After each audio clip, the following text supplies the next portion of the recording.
semuanya, perkenalkan nama saya Yanti Salamina Pohain dengan NIM 20230111134410. Dalam video ini saya akan menjelaskan perkembangan peserta didik.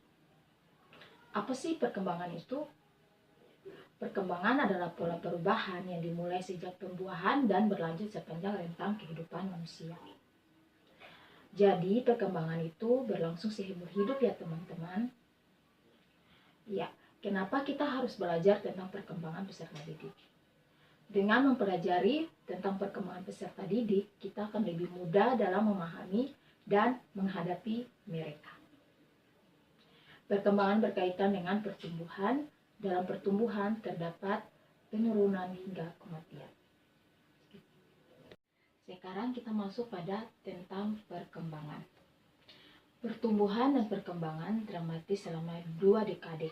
Pertama, kehidupan dan masa bayi hingga remaja. Selanjutnya pada masa dewasa awal akan sedikit mengalami perubahan bahkan penurunan. Nah, selanjutnya banyak perubahan yang terjadi dalam 5 atau 6 dekade setelah masa remaja atau ketika memasuki dewasa pertengahan atau akhir. Nah, perkembangan dipengaruhi oleh faktor biologis, sosial kultural, dan individu atau fungsi intelektual yang baik, menarik, dan mudah bergaul, percaya diri, harga diri tinggi, dan lain-lain secara bersamaan atau disebut natur dan nurture. Ya, kita akan masuk pada periode perkembangan.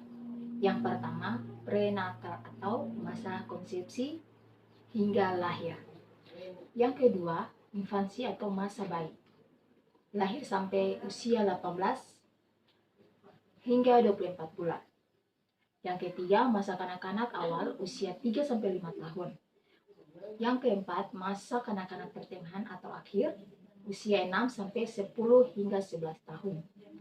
Yang kelima, masa remaja usia 11 hingga 12 sampai 18 hingga 24 tahun. Dewasa awal usia 20-an sampai 30-an tahun.